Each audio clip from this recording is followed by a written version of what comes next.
sanguíneas del cuerpo. Vamos a tratar de recordar un poquito, hacer un pequeño repaso de la formación de estas células sanguíneas, de modo a que después podamos ir hablando y podamos ir entendiendo lo que sucede en las diferentes problemas hematológicos, ¿verdad?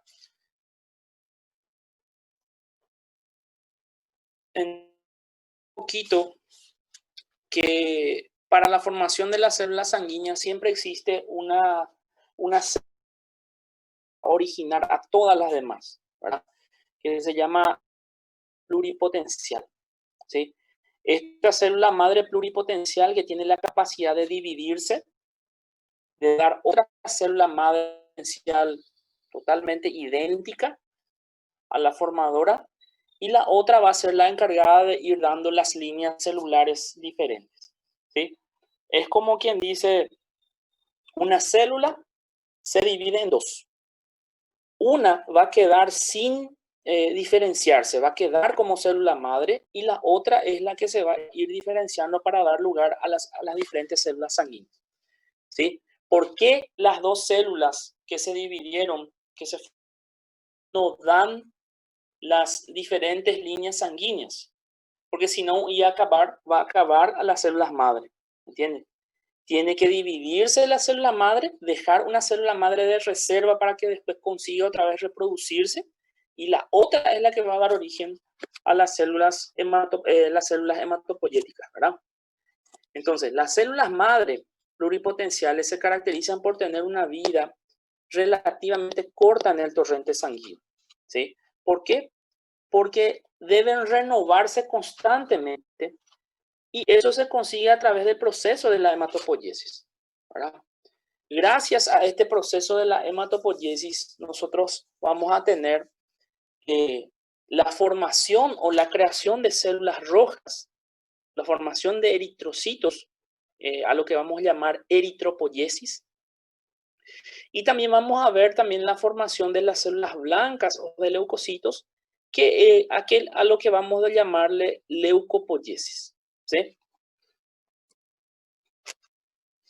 ¿Y qué podemos decir de estas células madre pluripotenciales que estábamos mencionando, ¿verdad? Además de tener vidas cortas, de estar dividiéndose constantemente,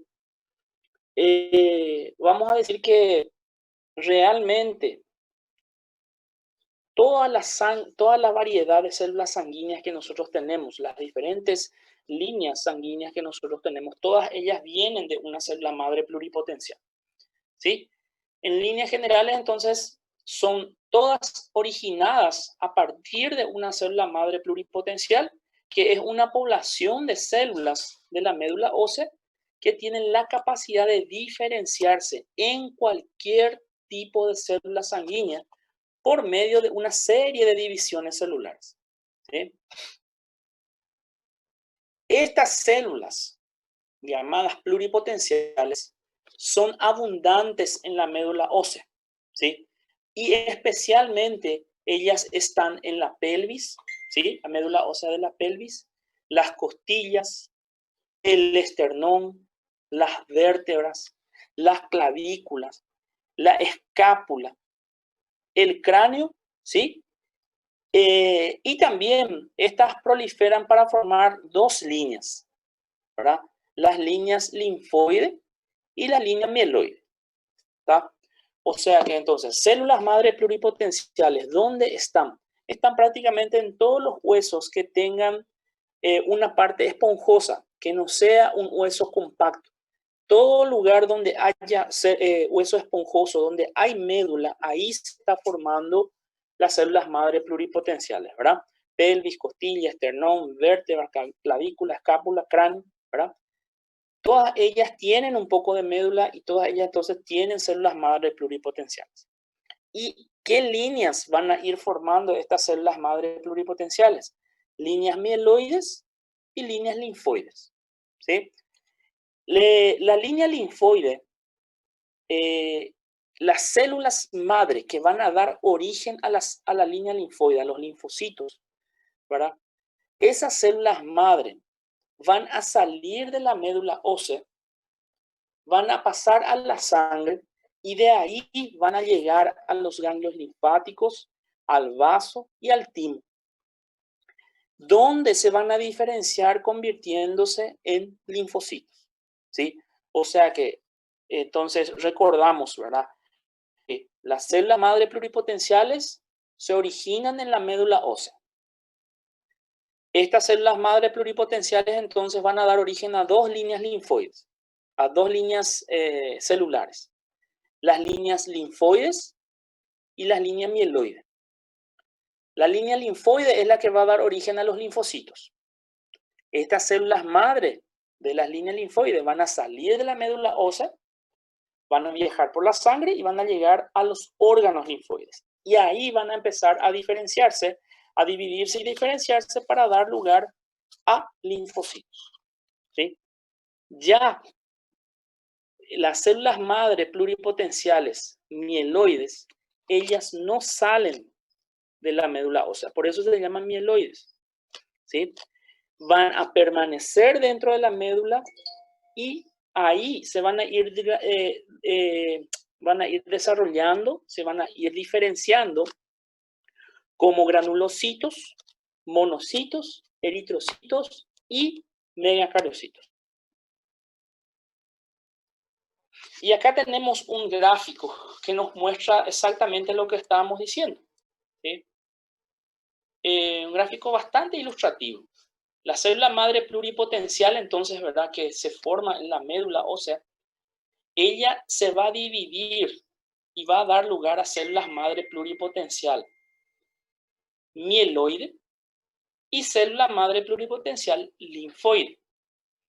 Esta célula madre pluripotencial va a salir de la médula ósea, va a ir a los órganos linfoides y en los órganos linfoides se va a ir diferenciando, dividiendo y diferenciando, formando primero una unidad formadora de colonias de linfocitos, donde estas células todavía pueden regenerarse y dar lugar a otras células progenitoras o células formadoras de colonias de linfocitos.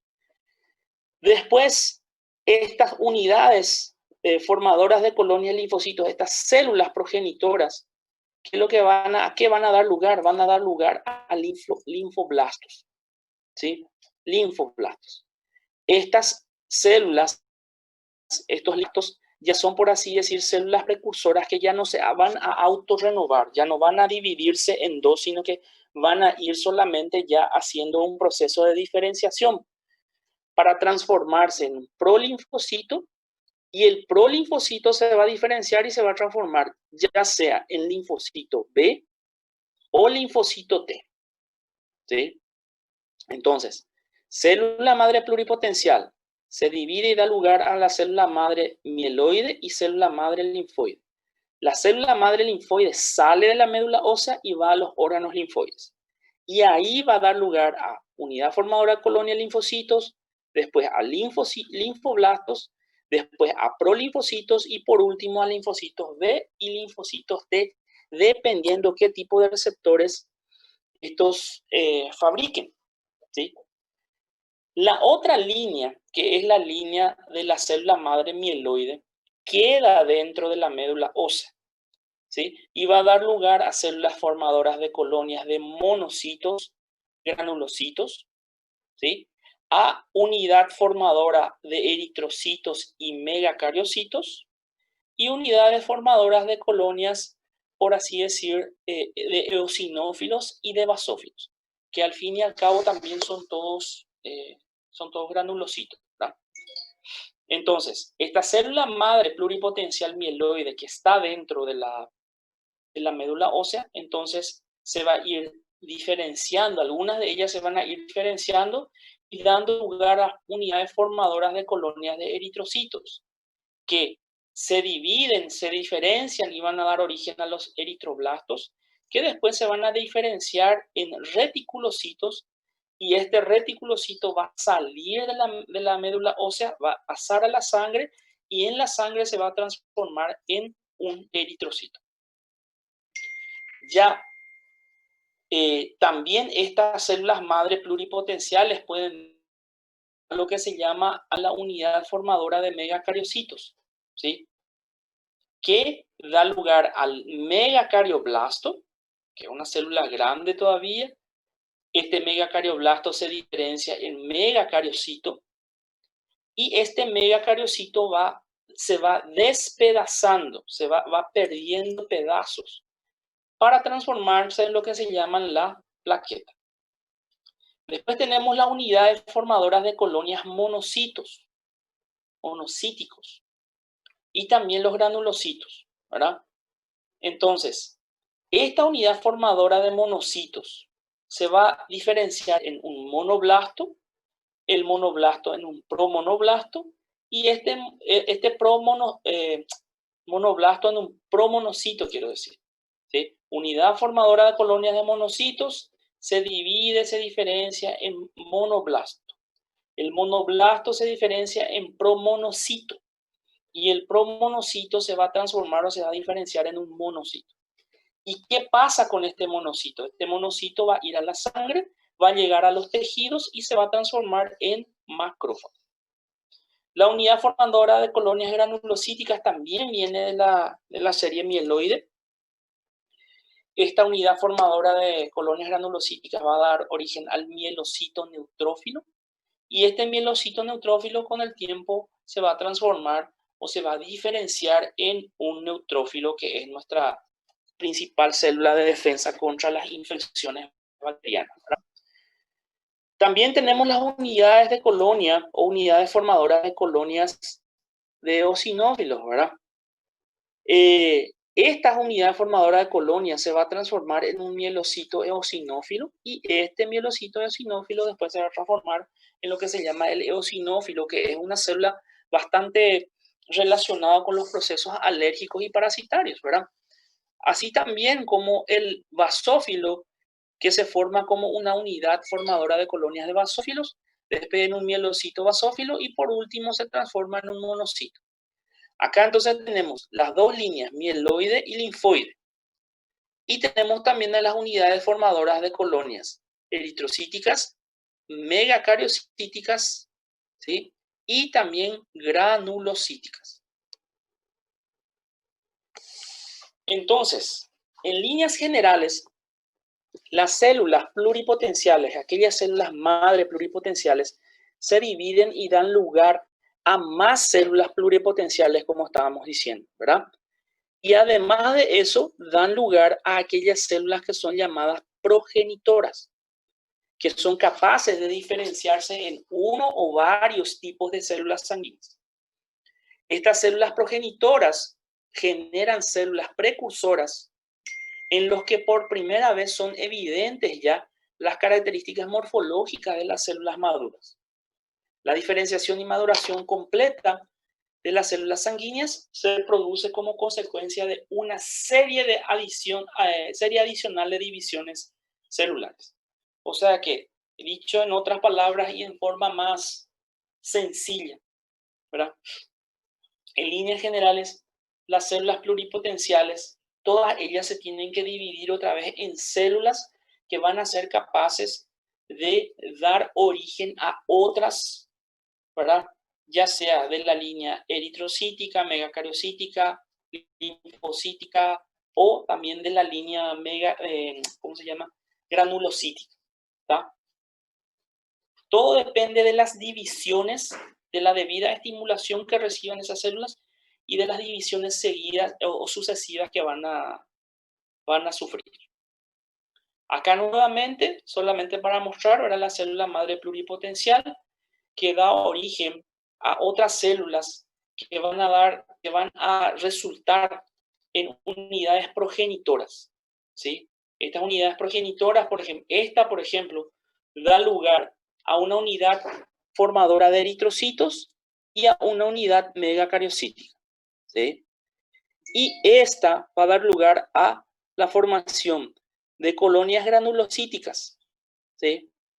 Neutrófilo, eosinófilo, basófilo, macrófago. Y también esta, que es la unidad o sería la célula progenitora formadora de los linfocitos, ¿verdad? Que dependiendo Dijimos de los receptores que ellos vayan fabricando, van a ser o linfocitos T o linfocitos B. Bueno, hablando un poquito sobre la maduración o la...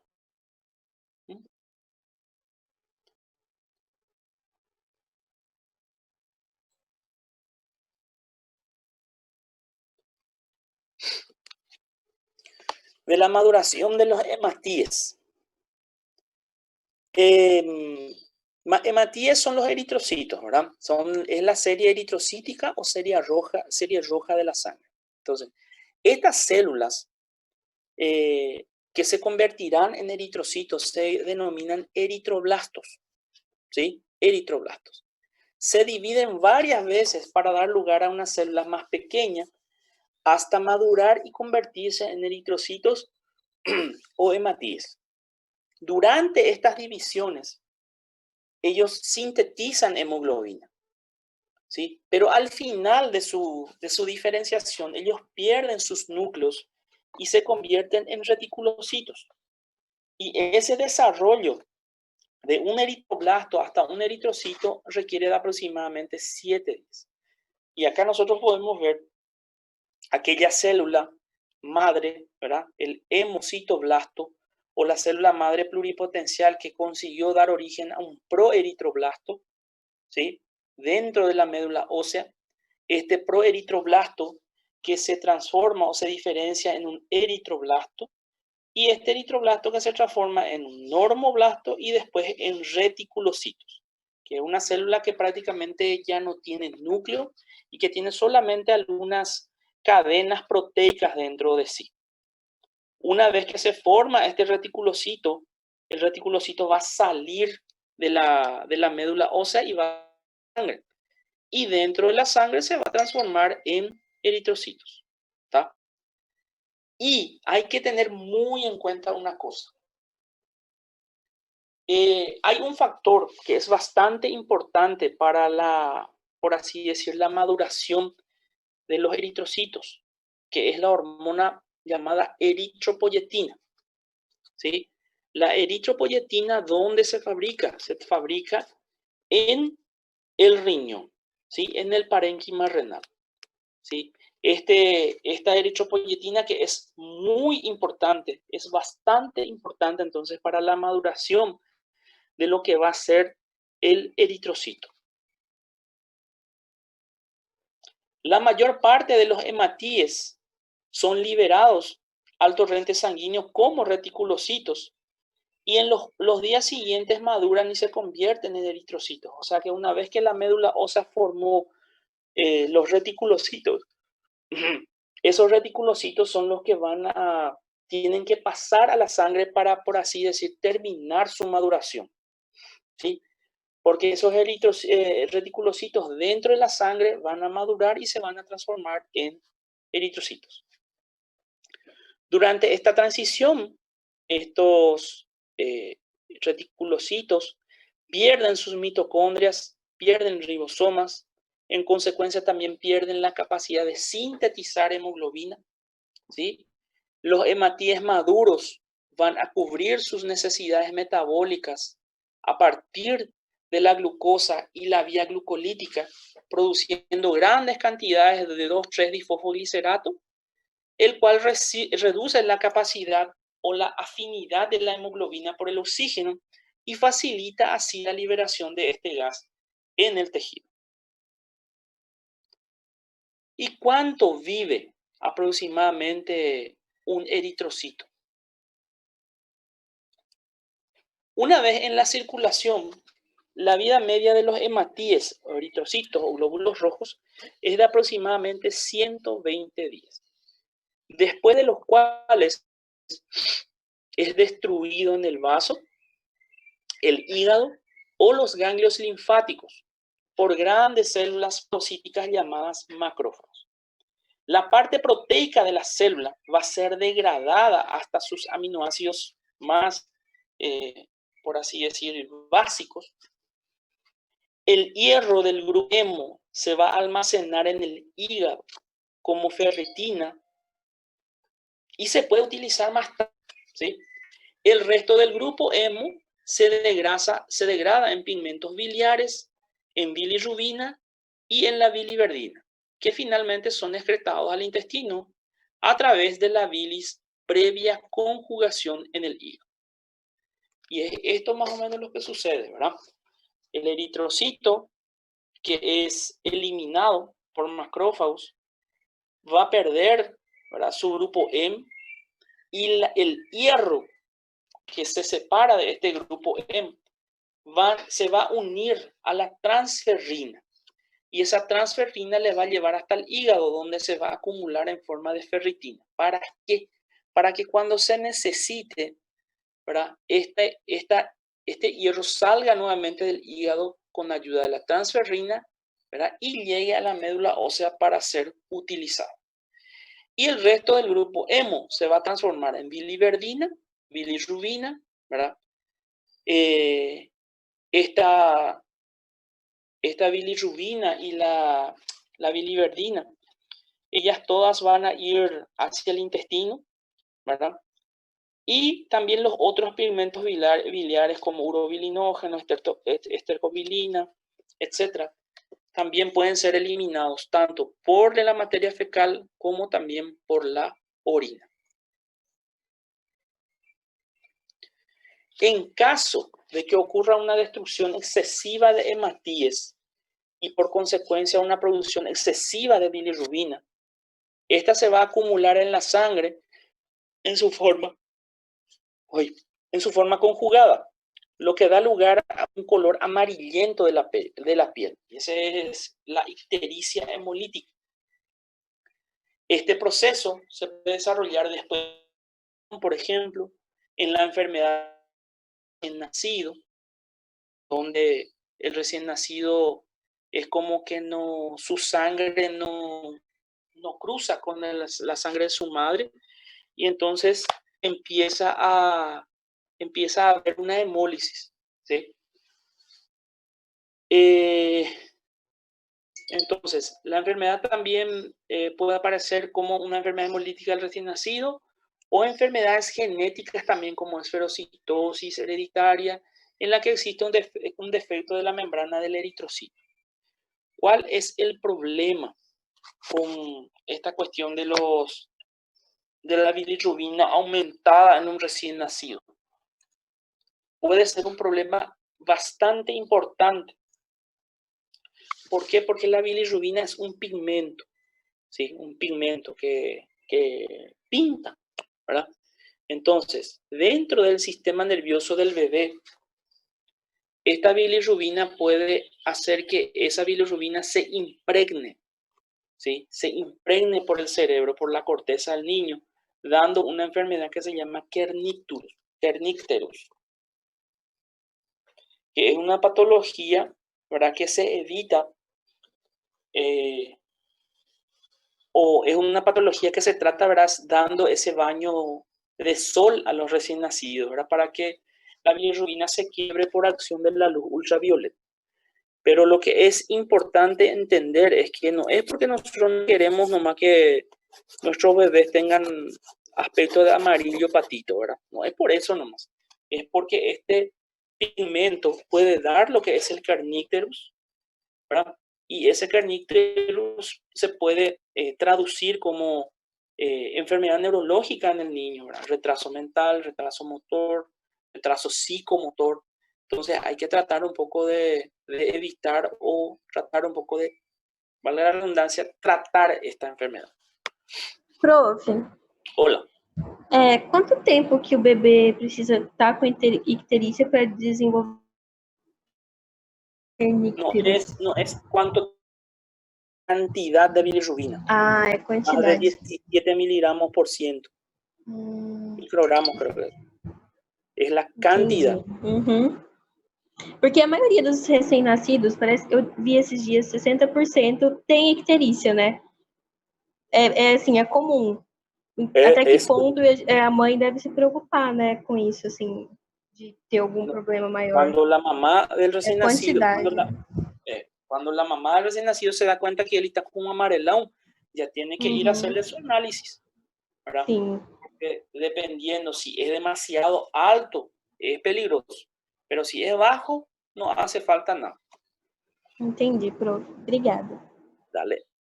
Entonces, eritropoyesis y eritropoyetina. Cada litro de sangre contiene aproximadamente 5 billones de hematíes. Aunque esa cifra puede variar según la edad, según el sexo, ¿verdad?, el estado de salud del individuo. Dado que la mayor parte de los hematíes penetran en la sangre como reticulocitos, la tasa de producción de hematíes se indica con el número relativo de reticulocitos en circulación. Lo normal tiene que ser 1 a 1.5% de toda la sangre, ¿verdad? Eso nomás tiene que ser los reticulocitos. Cuando los reticulocitos aumentan demasiado, eso quiere decir que la médula ósea está trabajando demasiado, entonces puede ser resultado de un cuadro hematológico que vamos a ver en los próximos días. La tasa de eritropoyesis se corresponde exactamente con las necesidades de nuevos hematíes en la sangre. O sea que la médula ósea te va a producir exactamente lo que vos necesitas de sangre, ¿sí?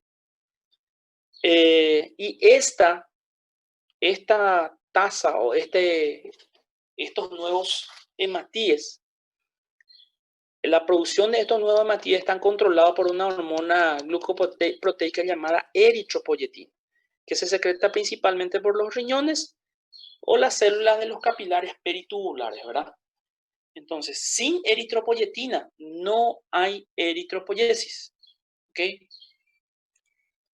Acá nuevamente solamente para significar, ¿sí?, que desde toda esta actividad, desde el hemocitoblasto o la célula madre pluripotente, hasta que se forma el reticulocito, ocurre en la médula ósea. Después el reticulocito sale a la sangre periférica y ahí se transforma en eritrocitos. ¿Está? ¿Cuánto tiempo dura desde el eritroblasto hasta terminar su vida, por así decir? 7 días aproximadamente.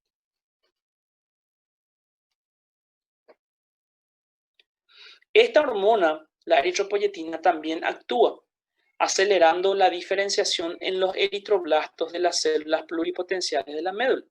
O sea que acá va a actuar la eritropoyetina, en esta célula. ¿Para qué? Para que ella se pueda seguir dividiendo y dando origen a los eritrocitos.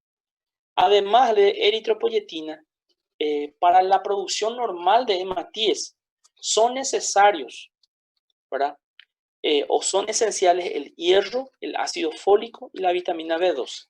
¿Sí? La vitamina B12 que se absorbe a través del intestino delgado en combinación con el factor intrínseco que secretan las células de la mucosa gástrica. Si la dieta no aporta suficiente vitamina B12 o el factor intrínseco es deficiente, se altera el desarrollo de los hematíes, lo que da lugar a una anemia que se llama anemia falciforme, ¿verdad? Anemia perniciosa. Acá tenemos esta estructura que parece una vírgula, una coma, en vez de esta estructura redonda bicóncava, ¿verdad? O sea que esta estructura, esta apariencia, esta estructura física de lo que es estos eritrocitos no funcionan, no van a servir suficientemente para llevar oxígeno a los tejidos. Diversos estímulos pueden provocar un aumento de la tasa de producción. Hola. Volta um slide, eu não entendi o slide passado. Se não for incômodo. ¿Qué? Para o senhor voltar um slide. Esse daí. ¿Es este? Eu não entendi muito bem ele. No, cuando falta vitamina B12 o factor intrínseco o los dos, ¿qué es lo que pasa? Los eritrocitos tampoco se desarrollan correctamente y en vez de tener esta forma, ¿verdad?, de un redondo bicóncavo, ellos van a adoptar la forma de una vírgula, ¿sí?, de una coma. Y esta estructura deficitaria, esta estructura enferma, no es capaz de llevar correctamente sangre a los tejidos, ¿sí? Por eso, esta estructura, ¿verdad? Cuando aparecen estas estructuras podemos decir que hay una anemia perniciosa. ¿Tá?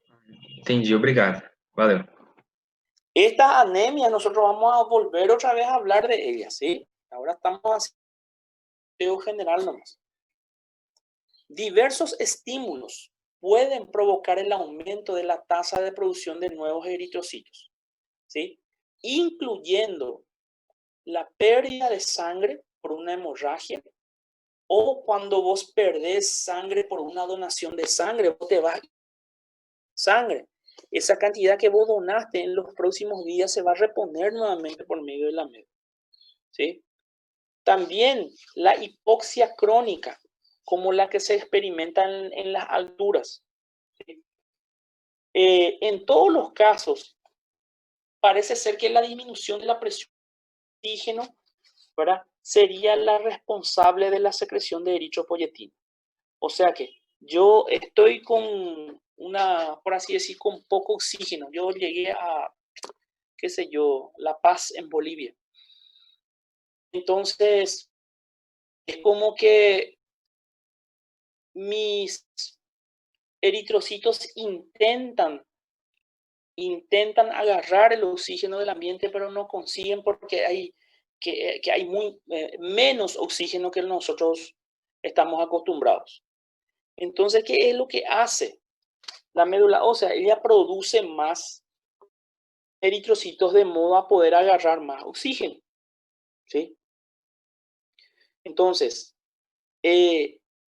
la disminución de la presión parcial de oxígenos, eso es lo que le va a hacer estimular a la médula ósea a producir más eritropoyesis, ¿sí? O sea que cuando falta oxígeno dentro del cuerpo, dentro de los tejidos, por eso dice disminución de la PO2. Entonces, ese es el estímulo para que la médula ósea empiece a producir los eritrocitos para que esos eritrocitos consigan traer el oxígeno y aumentar de nuevo la presión parcial. ¿Beleza? ¿Alguna pregunta? No, profe. No, profe. Ok. Bueno. Vamos a dar un pequeño break, ¿tá? Y después vamos a terminar.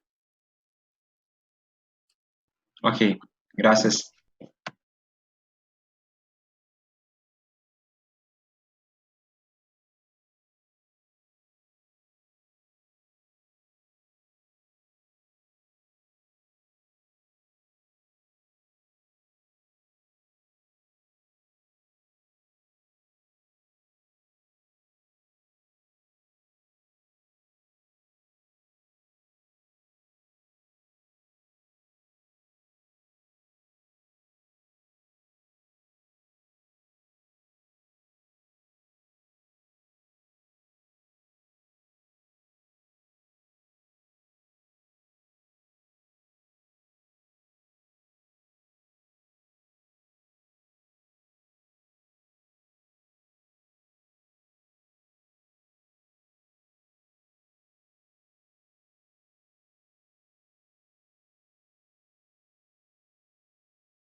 Aló, aló.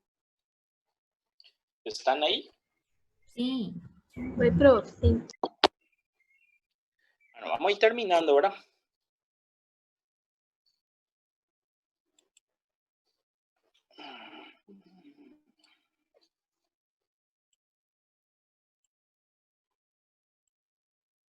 ¿Por qué?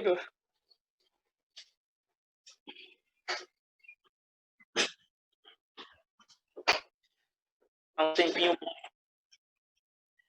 bom para dormir, ¿verdad? Sí.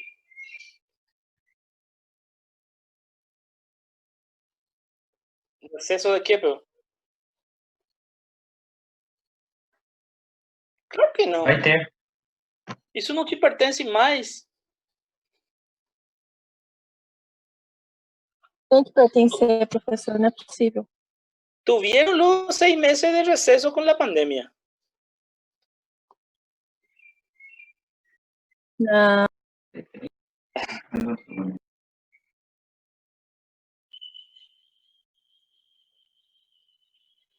João, dia 15. Dia 15 ao dia 4. A gente tem 15 dias. Receso para Natal. Natal y Ano Novo. Bueno, siguiendo un poco, acá ya estuvimos mencionando un poquito de lo que es la maduración de los eritrocitos, la importancia que tiene la eritropoyetina, ¿sí? En la maduración desde el eritroblasto hasta el reticulocito, ¿verdad? Para que después pueda ser liberado en la sangre. Y hablemos un poco también entonces de la maduración de los leucocitos, de la serie blanca, ¿sí? Hablando un poquito de los granulocitos. Se conocen 3 tipos: granulocitos neutrófilos, basófilos y eosinófilos. Estos granulocitos, tanto neutrófilos, basófilos y eosinófilos, tienen también como precursor a las células pluripotenciales, ¿sí? Estas células pluripotenciales o promielocitos del tejido hematopoyético van a dar lugar a 3 tipos de precursores: los precursores mielocitos neutrofílicos, los precursores mielocíticos basofílicos y los precursores mielocíticos eosinofílicos. Y estos van a madurar. ¿Cómo maduran? Condensando el núcleo, aumentando su contenido de gránulos específicos, y al cabo de 10 días aproximadamente, ellos van a salir a la sangre, van a aparecer en la sangre. O sea que su proceso de maduración se realiza dentro de la médula ósea para que después puedan pasar a la sangre. Durante una infección, ¿verdad? Normalmente aumenta considerablemente la tasa de producción de estos granulocitos, en especial a los granulocitos neutrófilos. Y este gráfico es solamente para recordar nuevamente para que nosotros tenemos una línea linfoide y una línea mieloide, ¿sí? Células madres sanguíneas linfoides y mieloides. La célula madre linfoide es el origen a un linfoblasto, ¿verdad? Y este linfoblasto que va a dar origen al linfo B o al linfocito T, dependiendo de qué tipo de receptores tengan sus paredes, y también aquel linfocito llamado linfocito citolítico natural o natural killer. También tenemos a esa célula madre mieloide, ¿verdad? Que va a dar origen a una serie eritroide, a una serie que se llama serie megacarocítica, y también a la serie de los granulocitos, ¿verdad? Justamente lo que estuvimos hablando recién, ¿verdad? Las células madre mieloide dan lugar a un mieloblasto que luego, dependiendo, va a dar origen a un eosinófilo, un basófilo o un neutrófilo. Los monocitos. ¿Cómo se forman los monocitos? La progenitora comisionada de los monocitos es el monoblasto, ¿sí? El monoblasto que se va a ir diferenciando en un promonocito, que es una célula todavía grande con un gran núcleo y varios nucleolos. Los promonocitos, que se van a dividir nuevamente 2 veces hasta convertirse en un monocito, por así decir, maduro, que contienen una gran cantidad de retículo endoplásmico rugoso, posee complejo de Golgi, posee muchos lisosomas, ¿sí? Después de penetrar en la sangre, estos monocitos maduros van a circular durante unas 8 horas y después van a ir penetrando en los tejidos conjuntivos de los órganos, donde van a ir madurando y convirtiéndose en lo que nosotros conocemos como macrófagos. Entonces, tenemos 2 tipos, por así decir, de células que dan origen, o sea, tenemos un monocito que es producido y pasa a la sangre, ¿sí? En la sangre ese monocito va circulando como monocito y cuando llega a los tejidos y se aloja en los tejidos, dentro de los tejidos él se transforma en un macrófago, ¿está? Maduración de linfocitos. Los linfocitos circulantes se originan principalmente en el timo y en los órganos linfoides como el vaso, los ganglios linfáticos, las amígdalas, etcétera, ¿verdad? Su primer progenitor identificable es el linfoblasto. Los linfoblastos que se van a ir dividiendo varias veces hasta convertirse en prolinfocitos, que son células más pequeñas ya, y estas células posteriormente van a ir sintetizando sus receptores de superficie celular y dependiendo de qué tipo de receptor tienen, van a ser considerados linfocitos T o linfocitos B. Y es más o menos así como sucede. La célula indiferenciada, pluripotente o stem cell, ¿verdad? Hemocitoblasto también se diferencia en una célula todavía indiferenciada linfoide, que es la que sale de la médula ósea, entra en los tejidos linfoides y se transforma o se diferencia en linfoblasto.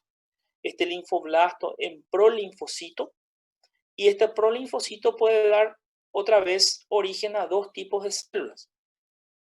Célula que se va a transformar en una natural killer y la otra célula que va a dar origen o a un linfocito B o a un linfocito T, dependiendo de cuáles receptores van produciendo, ¿verdad? Y este linfocito B, nosotros sabemos que todavía se puede diferenciar en célula plasmática, ¿sí? Y la célula plasmática es productora de anticuerpos, de inmunoglobulinas. Respecto a la producción de plaquetas, las células progenitoras que finalmente darán lugar a las plaquetas se conocen como megacarioblastos, ¿sí? Estas células poseen un gran núcleo.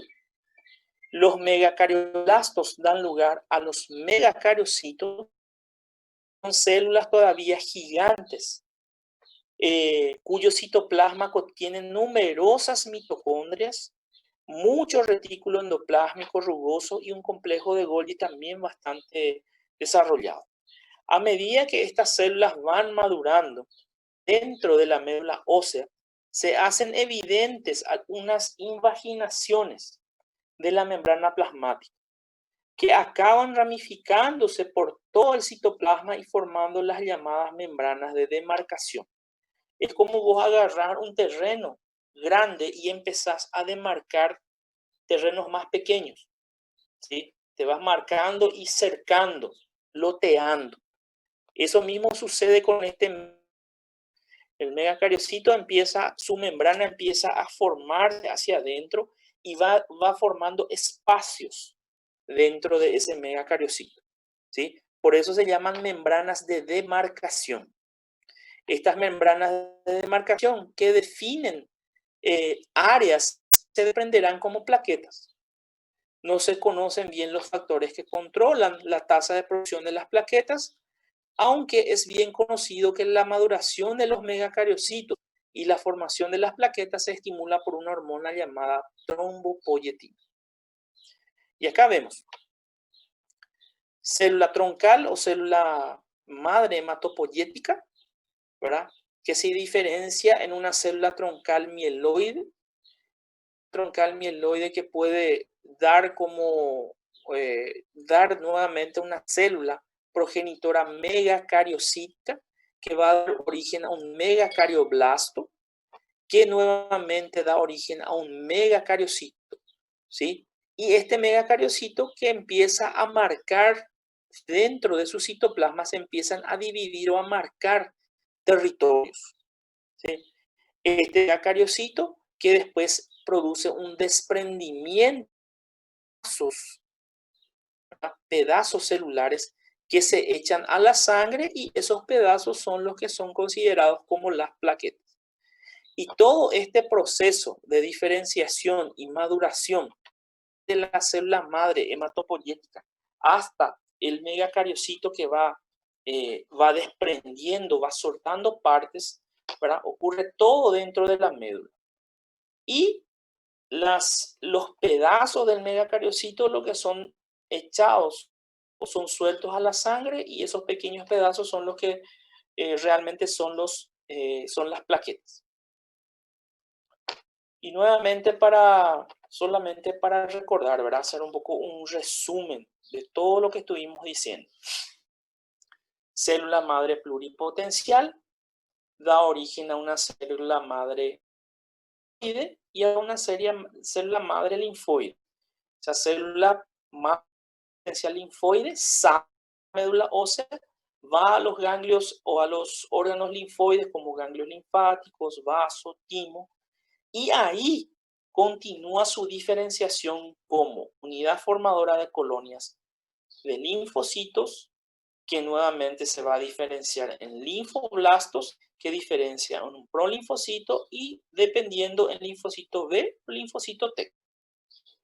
Y la célula madre pluripotencial mieloide, que puede dar origen tanto a una línea eritroide, a una línea megacariocítica o a una línea granulocítica, ¿sí? Entonces, estas células madre pluripotencial mieloide, que para obtener como resultado los eritrocitos, tiene que diferenciarse en una unidad formadora de colonias de eritrocitos. Esta tiene que dar origen a un eritroblasto, ¿sí? Y desde acá la eritropoyetina que llegue a la forma de reticulocito. Como reticulocito pasa a la sangre y termina la maduración dando lo que es el glóbulo rojo o el eritrocito. La línea megacariocítica, ¿verdad?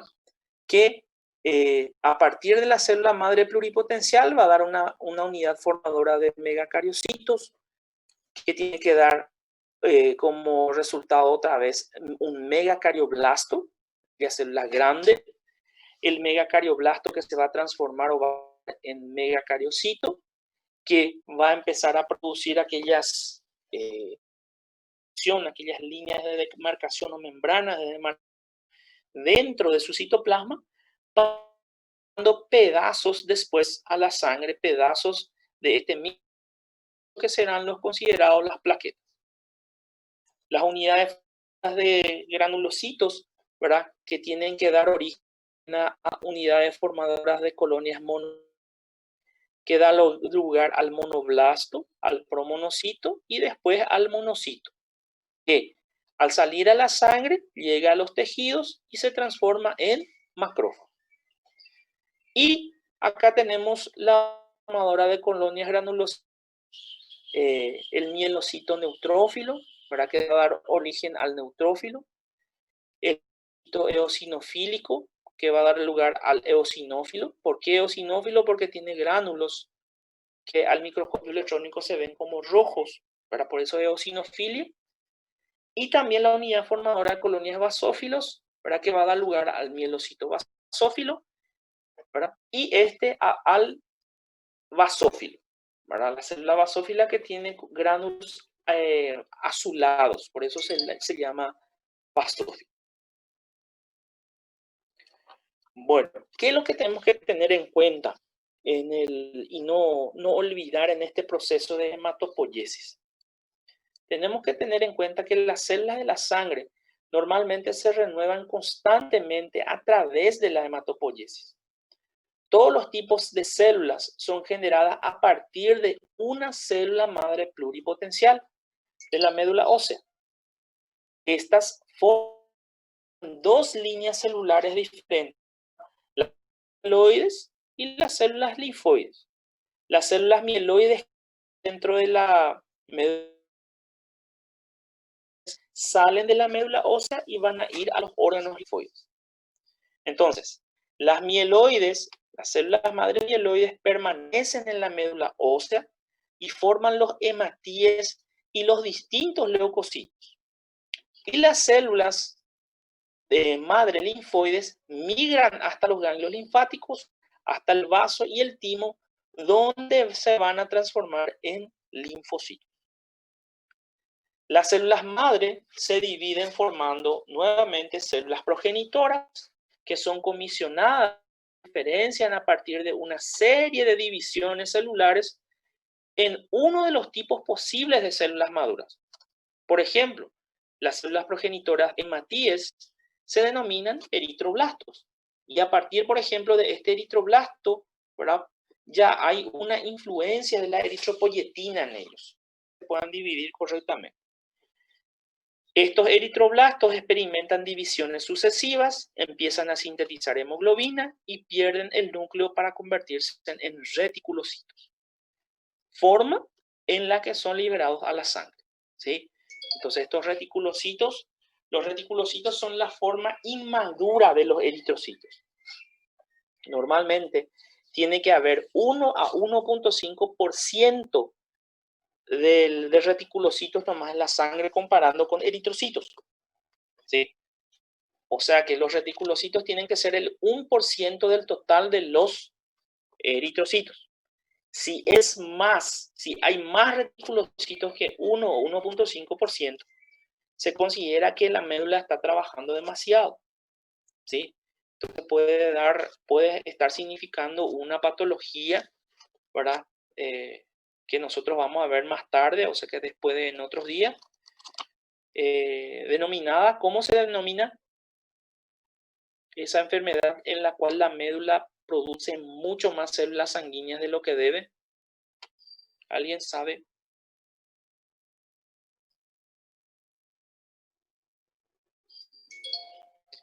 Cri, cri, cri, cri, cri, cri. No sé. No sabe. No. ¿Alguien sabe?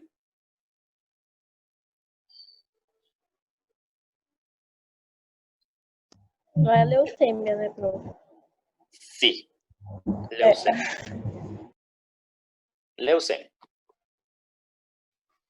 Y existen diferentes tipos de leucemias, ¿sí? Bueno. Hay que entender también que la tasa de eritropoiesis o la formación de eritrocitos se relaciona exactamente con la cantidad de hematíes de la sangre. O sea que la médula ósea va produciendo glóbulos rojos a medida de lo que necesita el cuerpo. No produce ni más ni menos. Produce exactamente lo que el cuerpo necesita, ¿sí?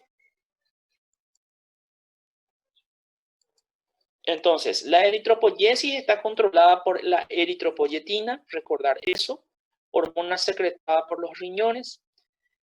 Después de 120 días en la sangre, los hematíes son producidos o son destruidos por los macrófagos en el vaso, en el hígado o en los ganglios linfáticos. Los granulocitos y los linfocitos maduran a partir también de células progenitoras de manera similar a los eritrocitos. Las plaquetas se forman a partir de células grandes, gigantes, llamadas megacariocitos, que derivan de las madres pluripotenciales de la médula ósea también.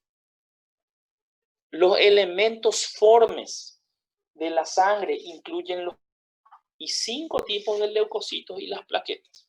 Cuando nosotros estamos hablando de elementos formes, estamos hablando de la parte sólida, porque la parte líquida es el plasma, ¿verdad? Y la parte sólida sería los hematíes, glóbulos rojos y todos los linfocitos, leucocitos, quiero decir. Los informes de la sangre pueden separarse del plasma por centrifugación.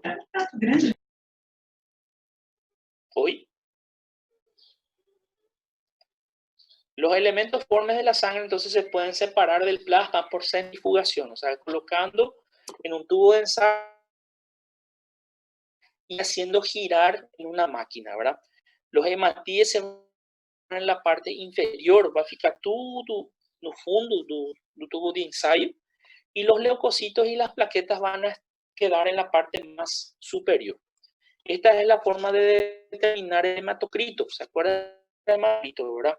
El hematocrito es el estudio laboratorial que mide el porcentaje de la sangre que es sólida, ¿sí? Normalmente tiene que ser 36 a 40%. Los hematíes normalmente son discos bicóncavos que no tienen núcleos, tienen pequeño tamaño y cuya función es transportar oxígeno y también dióxido de carbono entre los y los tejidos. Contienen una proteína que se llama hemoglobina, que tiene una elevada afinidad por el oxígeno. Los leucocitos están presentes en menor número. Los hematíes y tienen una importancia decisiva en la mediación de las respuestas inmunológicas del organismo. Para lograrlo, emplean diversos mecanismos, por ejemplo, la fagocitosis, la producción de anticuerpos, las reacciones antihistamínicas, de acuerdo con el tipo de célula que va siendo activada. Las plaquetas o trombocitos intervienen en la coagulación y son fragmentos de células derivadas de los megacariocitos de la médula ósea. Y ahí termino.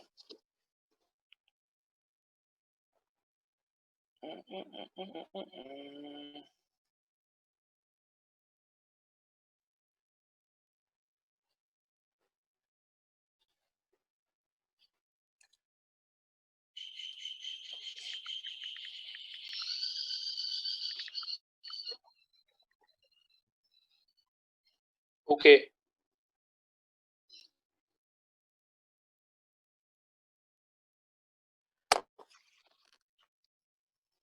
Sobre las plaquetas o... No, y ellas son las encargadas de la homeostasis, de la hemostasia o de la coagulación. Ellas son fragmentos, las plaquetas no son células verdaderas, sino que son fragmentos o pedazos de otras células más grandes, llamadas megacariocitos. Los megacariocitos que también derivan de la médula ósea. Eso es lo que estamos